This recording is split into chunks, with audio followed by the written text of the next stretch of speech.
Hello, everyone. I'm Martha Eddy, and I am so delighted to have Judith Aston with us today on the Shift Network Somatic Movement Summit.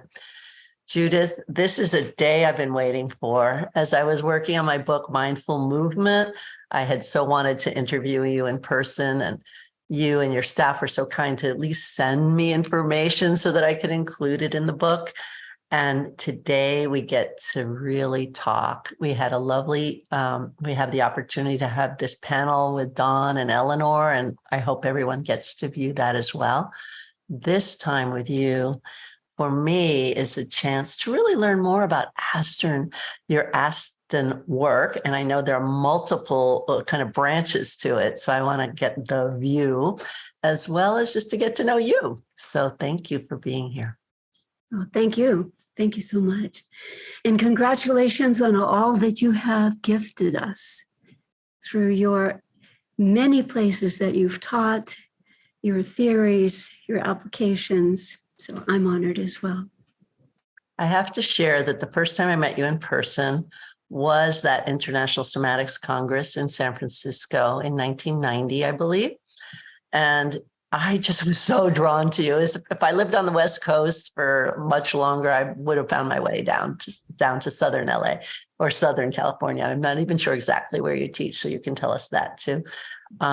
Everything resonated. I am a student of Irmgard Bartenieff. I studied with her directly.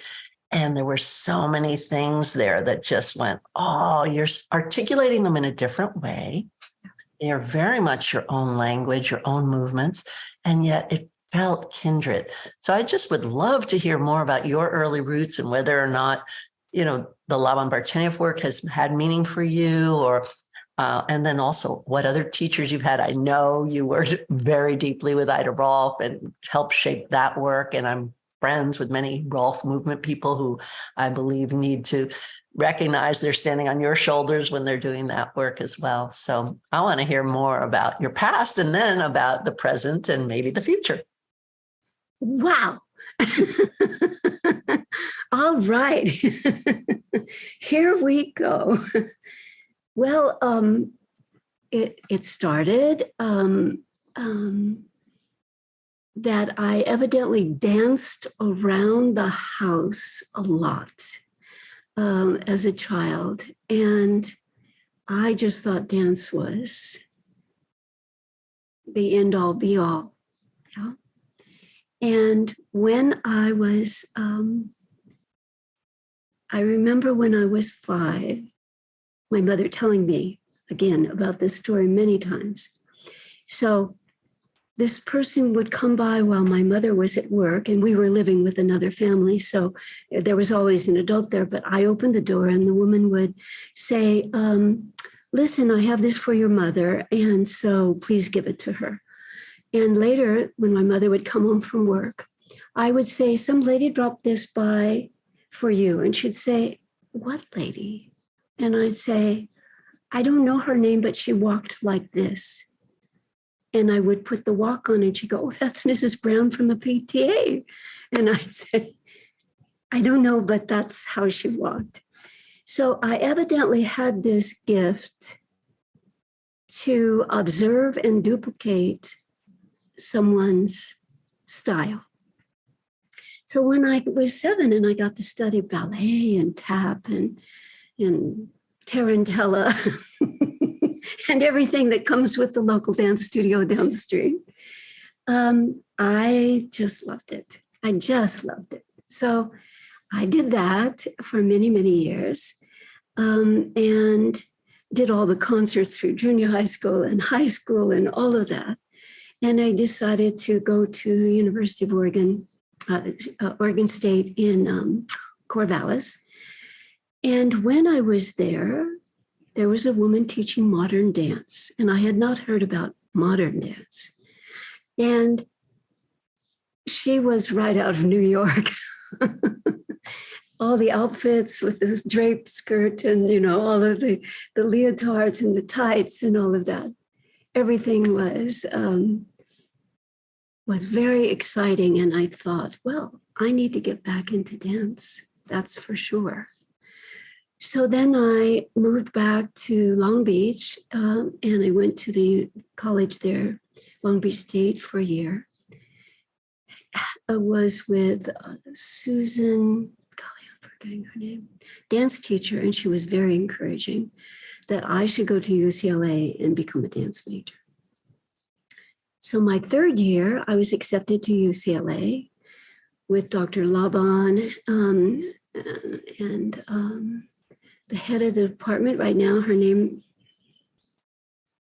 it'll come. But anyway, I was with all of these great people at UCLA, Carol Scott Horn, etc., and doing all these classes.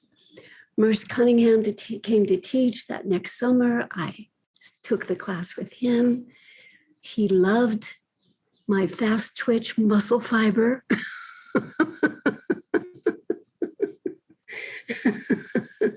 So that I could do his movements, it just was my style as well. I remember my feeling extremely proud that I was one of 3 people out of 70 something to get A's from Merce Cunningham. I wanted to put it on my profile. So I just did. There we go.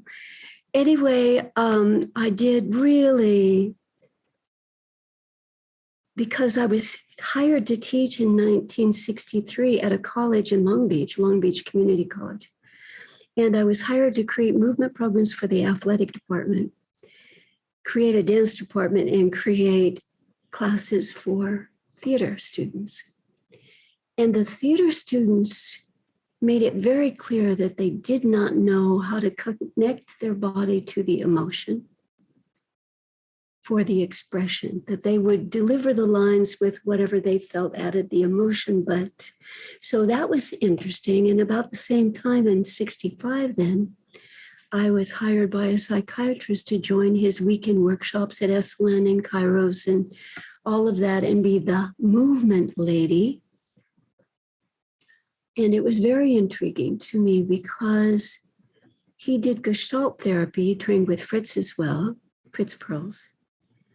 And I would be in the audience when I wasn't teaching, observing with the rest of the people, and I'd hear them say about the woman sitting in the hot seat, well, it's obvious it's a problem with her father, And I'd say, this doesn't feel fair. Yeah, she seems to have no clue. So I asked the psychiatrist, do you mind if I create a third chair that I'm going to call the witness? And he said, sure. So I created a third chair, and lo and behold, when she sat in that chair and I sat next to her, I'd say, what do you see about this woman that you're imagining in that chair? And she'd look at me and she'd say, she looks so sad. I said, how do you tell sadness? Is there something in the body? And he said, well, look at her chest. It's so sunken. And I'd say, wow, what do you imagine about that? Well, she's depressed. And I'd say, should we try to give her a breath exercise that could maybe help with that? And she'd say, we should. So I would teach her. This was a fascinating thing that just came because of circumstances, which is how all of my original applications of whatever has been gifted to me comes. It's like the actor that doesn't know that when he walks on stage and the other students laugh at him, it's because he's supposed to be the opposite character expression of fullness and strength and confrontation. And instead, he's in this hark, da-da-da, and everybody bursts out laughing. And he was ready to quit. And I said, no, you don't need to. You just need to learn some things. So I taught at the college. I created a dance department, and we did concerts, combined theater and dance and music. I got my master's at UCLA, and in 65, they wouldn't let me just do it through the dance department. They said, you've confused things. You need a psychologist to be part because you're involving psychology. and you need theater in because you're involving the stage and outside the stage with theater pieces and so on and so forth. And so I'll tell you one of the things I did for my master's, which was I wanted to change the theater idea of the stage. So I organized the UCLA marching band to play Listen to a Mockingbird, but to start all the way out on the periphery of UCLA, to come through and interrupt my concert, me on the stage with other performers, walk across the stage and out, and then go back to where they started, so that the sound element of them was such a key piece to this theater piece, which had a theater section, a dance section, et cetera, et cetera. And I just loved it. And so did the audience. They just loved it. And so there I was, assisting the psychiatrist on the weekends, going to Esalen and Kairos. In 67, late 67 and early 68, I had terrible 2 car accidents. One person hit me while I was stopped at a stop sign, and the other person just decided to drive across 4 lanes of traffic while us 4 lanes were going at least 50 miles an hour. I hit him, and I couldn't move my left side. I was paralyzed for a certain amount of time, and so on and so forth. And Dr. Munson said, well, you know, I've heard of this woman, Dr. Ida Rolf. I understand she's a white witch and she gets changes. And I said, well, where is she? And she said, well, generally in New York, but she's coming to Esalen. I said, okay, I have to hang up. I have to get organized to go to Esalen. And I called my friends and they said, good luck. She's already booked. I said, I'm coming anyway. So I sat on her doorstep for 2 days, and she'd open the door and look with disgust at this person who had not moved in this day and a half. At the end of the first day, she said, what are you doing here? And I said, I'm waiting for a cancellation. And she said, oh, and closed the door. So on the second day, she said, I've had a cancellation for 2 o'clock, be here. I said, I will. Now, when it comes to body work, I'm a total wuss. As you approach me with a firm hand, I'm already going, you know, like this is something I'm not really game for. And it was like that. And so she's working on me, and I'm over here going, you know, doing. But when she would stop, I would move my leg and I'd say, oh, that's better. And she'd say, well, of course it's better. And I'd say, it is. She'd get started again. I'd go back to So anyway, she finished the session and I felt the magic of the change of that kind of work on the body, the fascial work. So I said, oh, I'm so grateful. And I understand you're coming to LA sometime and so on. So she said, yes, I am. But I understand that you create movement programs for a lot of leaders. I said, yes, I have done that. And she said, do you think you could create a movement program for my work? And I said, I do. You just have to inform me what that is. And she said, good. So I picked up my purse and my bag and I turned to go to the door to leave. And she said, where are you going? And I said, I'm driving back to Long Beach, LA area. Yeah, that's where I live. And she said, no, you can't go. We have to have a plan. And I said, oh, well, people just usually hire me. I observe, I make suggestions. She said, no, we have to have a plan. So anyway, we had a plan and I audited the next course where you observe and then you train in the following course. And on the way out, she said, I'm not training you. I was curious because she never walked anybody out to their car in Big Sur, but she did. And I thought, and she never carries stuff out for people. And she did. So we're at my car, the trunk is open, and that's where she says, I'm not going to train you. You're too small, you're going to hurt yourself. I'm not going to do it. And I became so big, Martha, hands on my hips, chest full. I said, I think you're wrong. And she said, I think the eyebrows went up because no one says that to Dr. Adderall. I'm going to prove that you're wrong. I can do this. She said, no. So anyway, this story goes on, and I don't want to take all the time, but that's how it came about, that I created a movement program. And then I decided that the people didn't, during even the auditing, they'd come back and they'd say, Judith, I don't know what she's looking for. What do you see? And I said, well, the hip is higher on the left, shoulder is high on the right. She's got tilts. And we were all doing double talk in the back of the room. They'd go forward and they say, I see tilts, Dr. Rolf, high-low at the hips and on the left and high-low on the right. And she'd say, very good. But Dr. Rolf was very astute. She caught the nuance of everything. So she knew what was going on. So I said, I need to create seeing how people can see patterns, number one, because then they can decide where to work. And I need to teach them body mechanics or they're not going to last very long. And so that was how the rest of the work I designed for her came about. There's so much there. Thank you so much for taking us on that journey. I have to say, even your choreography of the marching band coming through your theater dance work feels related to fascial patterns for me. I feel like there's this way in which you see space and the body in space that is so clear. And I need clarification. Were you saying that she wasn't either choosing or didn't have the language for describing what she was seeing, but she did see it? Or she did see it. She didn't teach it.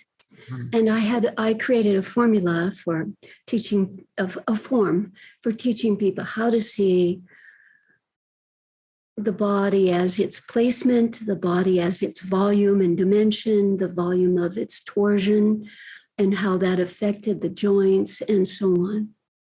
And how do you feel? I mean, so you knew it as a child. You were already noticing bodies and embodying them. I call that kinesthetic empathy. You had this incredible kinesthetic empathy for the woman who dropped things off at your door. How did you find the language for describing what you knew? It was very descriptive. Mm-hmm. It started with me being able to imitate people. So studying ballet, that essence was extension and holding and doing to the infinite conclusion of that touch. Yes, the tap was get down there, make your weight into sound, rhythmically. Then modern dance came along, and theater, I started working with actors, and all of these things facilitated me in finding how to communicate to them. And I would film them. I wouldn't show them right away because usually people are so self-critical. And I'd say, so the exercise we just did, you're telling me you feel the increased volume for your breath, correct? Okay, I'm going to film you now. And then I'd show them the new film and I'd show them the before film. And they go, wow, I had no idea I looked like that. So then this was a kind way, instead of pointing out what is wrong with a person and then insisting that they correct it in this effortful way, which is often how I was taught. It came with a lot of charge to do things correctly. And as a moving person, a lot of charge usually means a lot of tension. So you miss some of the free form dropping into something so you can spring load out of it when you're always uptight. So I've found all kinds of ways of teaching my dance students and my acting students and the people at the workshops in the emotional psychology realm. And I started noticing that I didn't believe that the body should be at a straight line, a 90 degree. I didn't believe that the right and left sides were the same, and we were missing out on the differences of how the differences help the other side to not be the same, and vice versa. I didn't believe that the legs were supposed to walk straight ahead. And so it became clear that I was contaminating the data because of my theories. I didn't want to teach skyhook, and I didn't want to teach the different things from the different systems that I was involved in. And so I found that the body's quite happy on the earth, but it's got to massage the earth in order to give back to the earth, but also to spring load their every effort.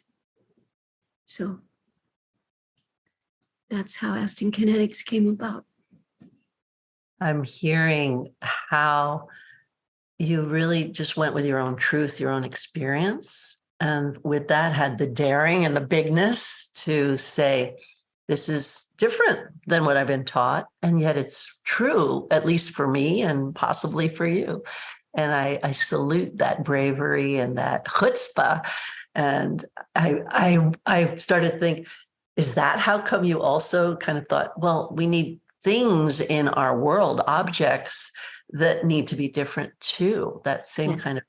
And that's how I started designing those 200 products. And because even the way you squeeze something, it's like, it doesn't fit the angle of the hand.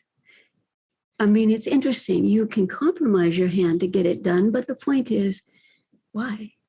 And the shoes and all the fanciness that's come into the shoes with a negative heel. Well, we're already in a negative heel when the forefoot is rotated in on the shoe. It just is.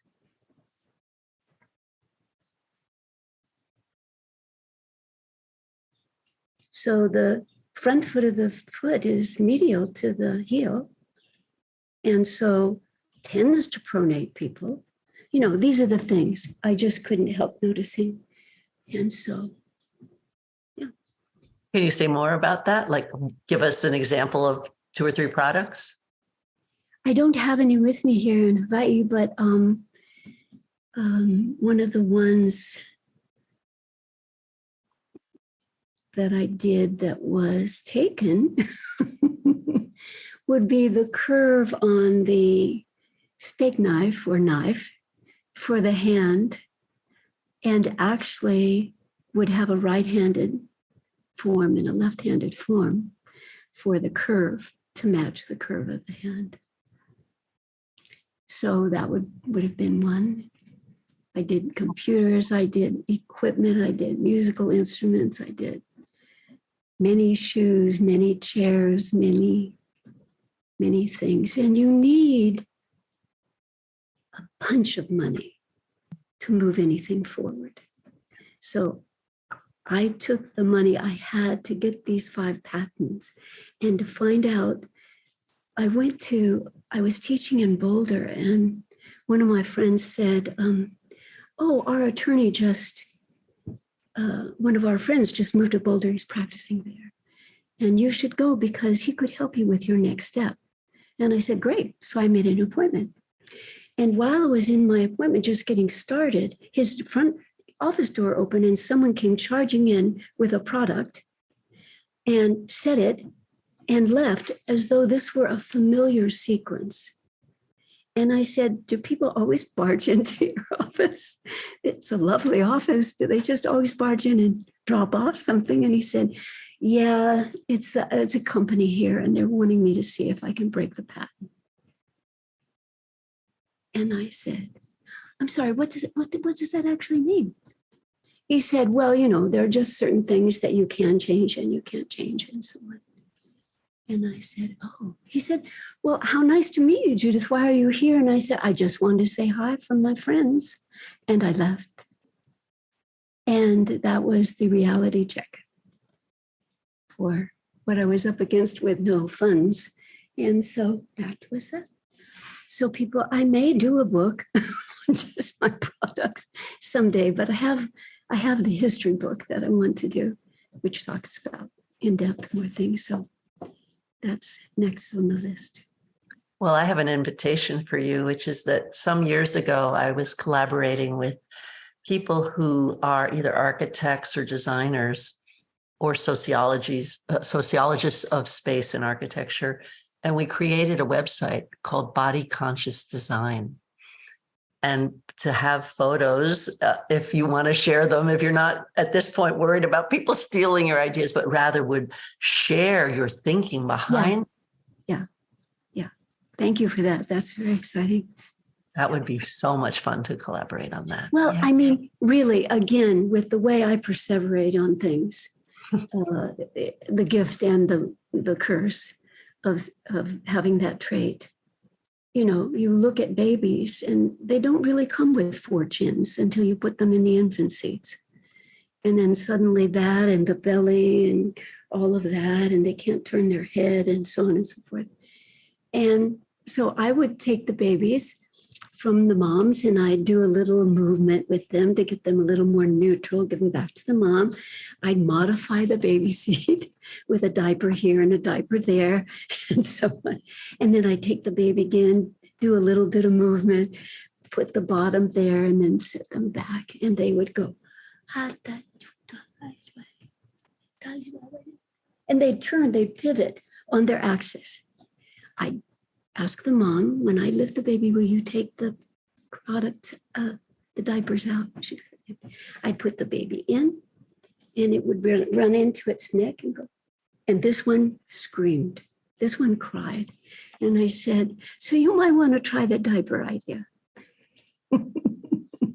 I'll put it on my website. Love that. Love that. And I think you're showing again this model of just make the change and then show the original pattern and let people just figure it out that change made a person happy. This little human being singing and turning. I love it. This little human being had no interest in the intellectual conversation. It wasn't that this baby learned it. This baby knew how to evaluate from its own experience. And that is a 3-dimensional experience of body, mind, and emotion too. I can really feel that. Good. I wrote myself a note. That'll probably be up next month. Lovely. Lovely. I love how you share with everyone. I'm curious about the athletes. So you talked about also working with the athletes back in one of the colleges. Was the language very different with them? Because I've also heard you found language by talking to different types of people. I've worked with so many athletes. One of my friends, when I was visiting London, he said, you want to go to my fencing lesson with my coach? And I said, ooh, I'd love that. Okay. And so he was doing his thing and his coach was really annoyed about something. So I went to the coach. I said, what is it that he's supposed to do there? He said, well, da-da-da-da. So I went over to work with my friend and da-da-da-da-da. And I said, okay, so try it now. And he did it. And the coach turns back to me and said, how did you do that? I said, well, he was internally rotating in his right hip, which was straining his knee also. Being right-handed, that changed the accuracy of the tool. And then it was like, where to go from there? I didn't have anywhere to go because I was leaving. I couldn't teach him how to do that. I couldn't offer a class to do that. But it was, and same thing when I went out at the college where I was teaching and I watched the runners and I'd say, do people always run the same direction around this stadium? I mean, in the oval, always tilting to the left around the corners, the curves. I mean, they all internally rotate more on their right leg. Do you do exercises that balance that out? And they go, no. And I go, seems like you would want to start fresh every day.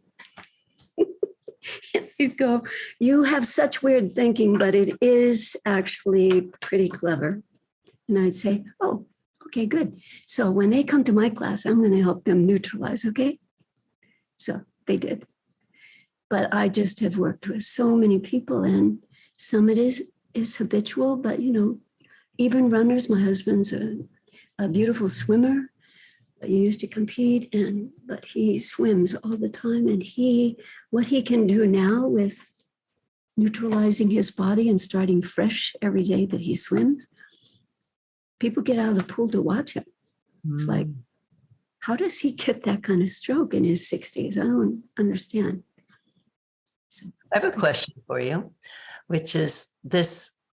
I relate to both, so I'm going to say a little bit about each. This tension between allowing the body to be asymmetrical and the idea of neutralizing. So with the asymmetry, one of the things I play with is both dominance, and that we know the eye, the hand, and the foot can be dominant. So we want there to be difference, right? Neurologically, it makes sense for speed. And then also that the organ systems are so different on both sides of the body. And they are actually, so much speaking through our bodies that we could have imbalances from that. And then this idea of neutralizing could be a more spatial concept or what. But I also have this story of working with symphonists, people from the New York Symphony, the Philadelphia Symphony, and the timing of when to break up habits so that their performance isn't ruined in the moment they need to shine. So I pass that to you. I'm sure you have lots to say. Yeah, I received a grant, a personal grant, to do a project with the School of Music in San Francisco, and work with, quite a few musicians. I think it was at least 12, all different instruments. And I think we have that video, that film. It was just so much fun for them being 18 to 20 in those years to see how they could neutralize and start off with that great sound from the beginning of the performance or the beginning of the warm-up, by just starting from neutral so that they were fresh. And it didn't matter whether it was this instrument or this instrument or this instrument, or it's all about the body usage, the timing, and using the forces of gravity and ground reaction. Can you share a little bit more specifically about what a neutralizing warm-up might be so that even our asymmetries are allowed to be there, but also we have this fresh, neutral place? Yes. Generally, I would say I would have people sit with their pelvis a little higher than their knee for providing a neutral position for working at the computer. Most seats are very low, so it tips the pelvis back and takes out the lumbar curve into the opposite direction, starts that compression. And when the lumbar curve goes back in reverse, the chest drops in the front, and now you've got a C curve in the body, which ages people really quickly. So when people sit a little higher, so I will sit on this seat a little higher. So Martha, you were asking me about, could I demonstrate a simple exercise that we do? And I think this is on our website as well. But let me just show you a very modest, simple exercise that can change your sitting at the computer for a long time trying to figure something out, and you're in this posture when you finish, and you take that to the next thing that you do, which is quite stressful maybe. So how to neutralize and reset yourself. I started this exercise so many decades ago called arcing, and this is seated arcing where you're going into flexion, into the gravity phase and letting go, and you're going into extension, into the ground reaction phase to lengthen and stretch slightly and inhale, and this is the combination. So do this with me, Martha, so you can give me feedback. So just place your hands on your abdomen and your back of your pelvis, just so you can feel that if you just initiate the movement by pushing down on your feet a little bit, you can move this part of your pelvis back and let the spine start to curve. And just go a little bit and pause. And now start the movement from your pelvis rolling back where it was to go ahead and lift the chest again. So this time, go ahead and allow the pelvis to roll back. This is not through muscular contraction. You're just letting the bones move to the back. And when that pelvis angles like that, the chest naturally just falls, unless you are holding it. Let me show you that. I can move my pelvis without moving my chest, but I'm on hold. So if my chest goes along for the ride, I take the support out from my chest, it gently falls, which allows the ribs to hug the air, to go out, and to exhale. So exhale, exhale, exhale. Pause here for a moment. While you're here, inhale and feel that breath come into your back and into your chest. Exhale again. Inhale one more time. Exhale again. Slide the heels of your hands up to your hip flexors on the very top of your leg. Lean forward with your trunk maybe an inch. Push down with the heels of your feet. Push down with the heels of your hands. Stretch the front. Lengthen the whole trunk. Look up toward the ceiling and inhale. Release the feet and the hands and settle where your front and back is about the same length. Nod your head, kind of bobble and see if you can feel your pelvis move. And that's your new neutral for now. Should we do it one more time together?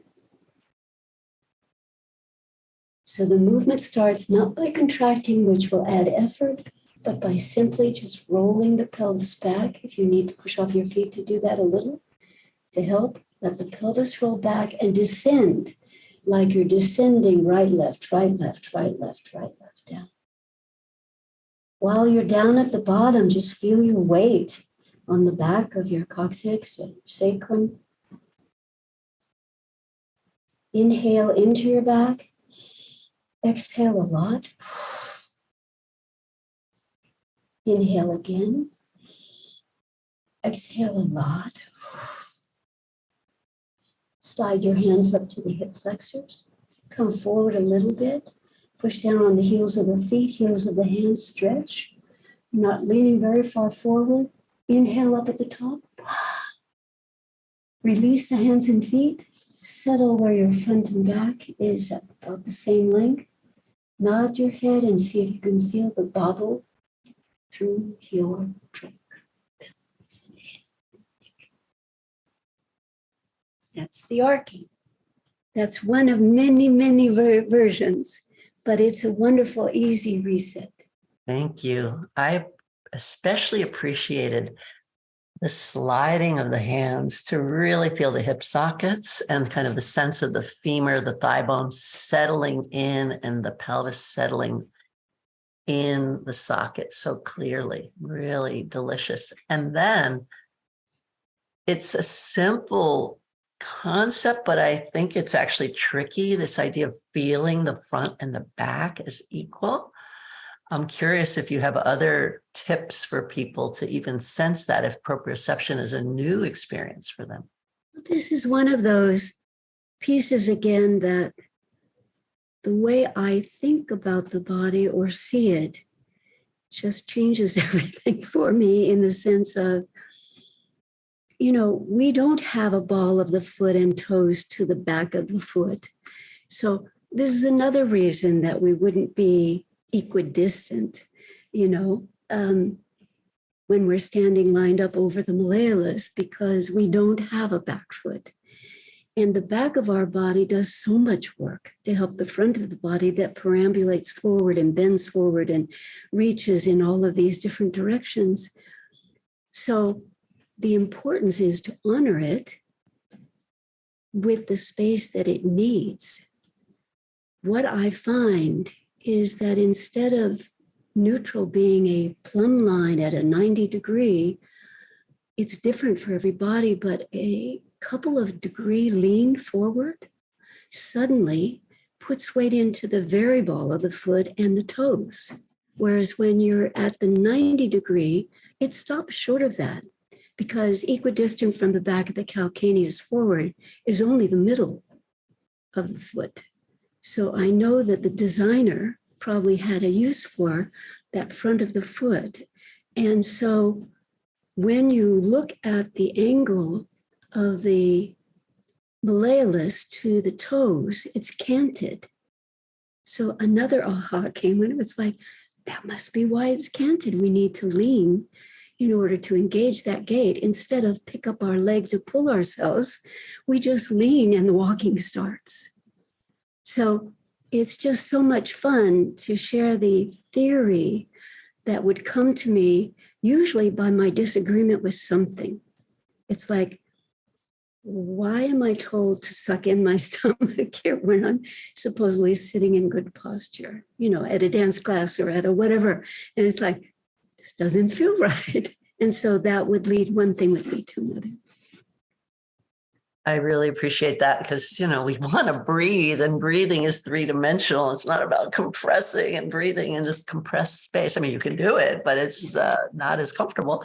So thank you. And the leaning forward is like falling. And I often say to my students as we're working through developmental process, from lying to sitting to rolling to sitting to standing, that walking is just falling and catching yourself. So I love that we have this place in your seated neutralizing exercise of really finding that forward.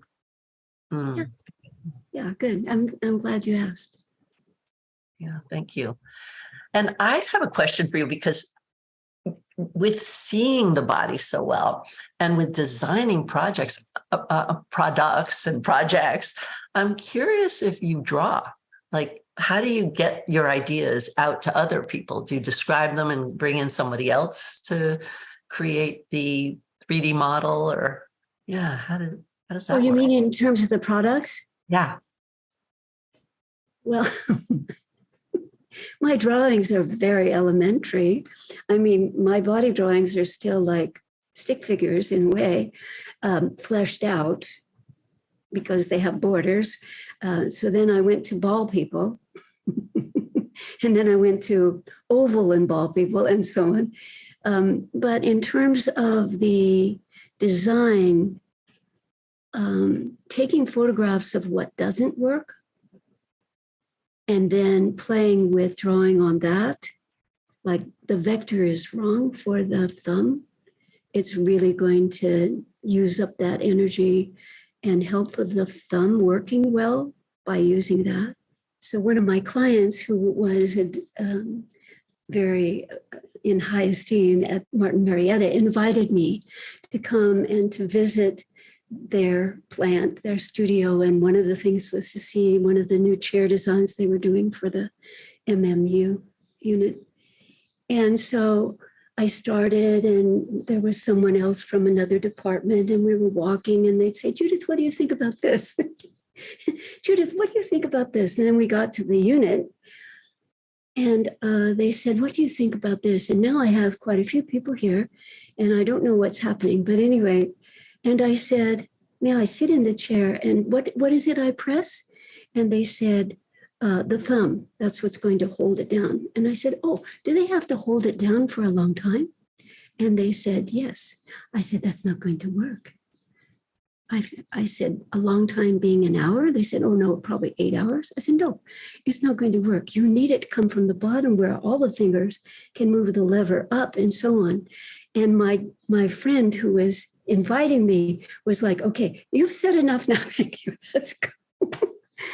I don't know if he was trying to help me out, but the point was, it's like I just think about things in terms of the body's mechanics and what's being asked of it.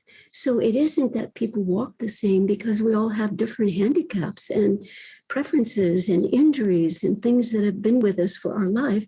And we know that if we walk that funny way with the right foot, it works. But when you're in the field that we're in, there's usually a way to make that funny foot get more help from the rest of the body. by having it coordinate for that step. The whole body faces right when you go to the right, as opposed to keep turning out just the foot. And those are the things that just continue to inspire me by people's questions.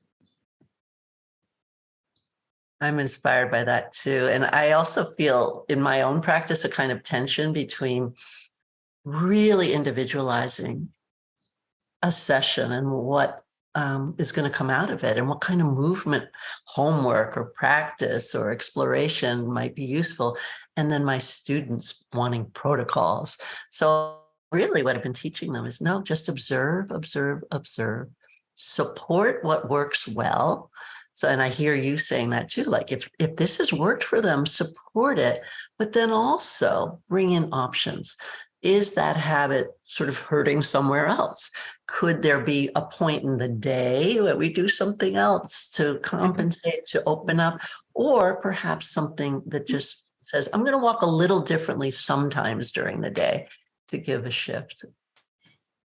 For a certain reason or a certain purpose or a certain weight bearing, one can do that. And then if it hurts somewhere else, obviously, probably more negotiation is needed, but variation is very good. Most of us are so dominant for one side. By the time we finish the day, the other side needs attention, just to help the brain negotiate that it's always right dominant, always right dominant. And these only right or left dominance creates rotation, and rotation creates all kinds of things in motion. So it's just an endless field of exciting opportunities when we have a chance to work with people and empower them with knowledge, and to say, this is just for now. This isn't for you for the rest of your life, because as you do this and your chest reclaims more length, if you keep going, you might go into hyperextension. So therefore, a different cue. If you want help with that, please give me a call. Yes, you probably are like me, where some people are still working with us, 20 years later, because it's fun. We're doing new things. Life happens. New stories occur. Exactly. I have so enjoyed this time. I am curious if there's anything you really want to either build on from what we've talked about, or something we've left out that you would love this audience at the Shift Network to hear.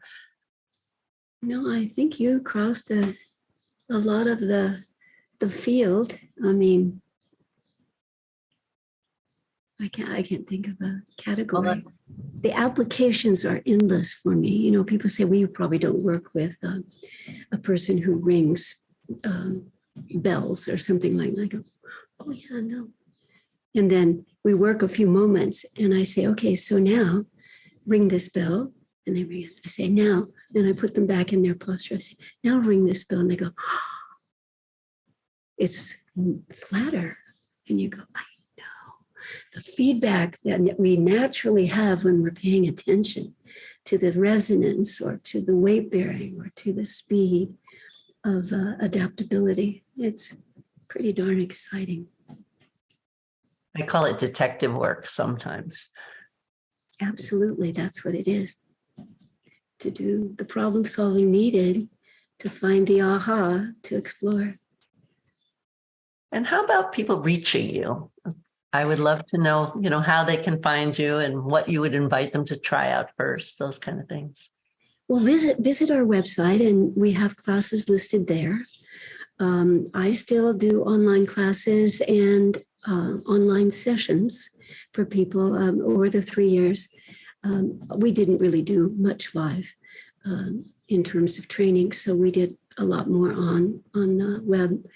So people can contact me about that and get a single session for an hour. And also our products are listed there, and articles are listed there, and different things. Our practitioners are listed there. So Aston Kinetics is the general name of our business. Office at astonkinetics.com is our email. Let's see what else. Judith Aston, Linda Roth. That wonderful husband of mine is Linda Roth. Mm. I just want to thank you, Martha. I congratulate you on all that you've done and are doing and inspired to do yet. I feel the same. Like people say, I had someone say to me the other day, "Oh, well, you're probably retired." And I go, I don't know what that means because I'm always interested. So I'm not retired. We're teaching here at a massage school, actually, even this time. So I congratulate you too. Again, many blessings on the beauty of your work and your beautiful, gentle spirit that is so strong and full. It's inspirational. Thank you for spending this hour with me. I appreciate it. Thank you so much.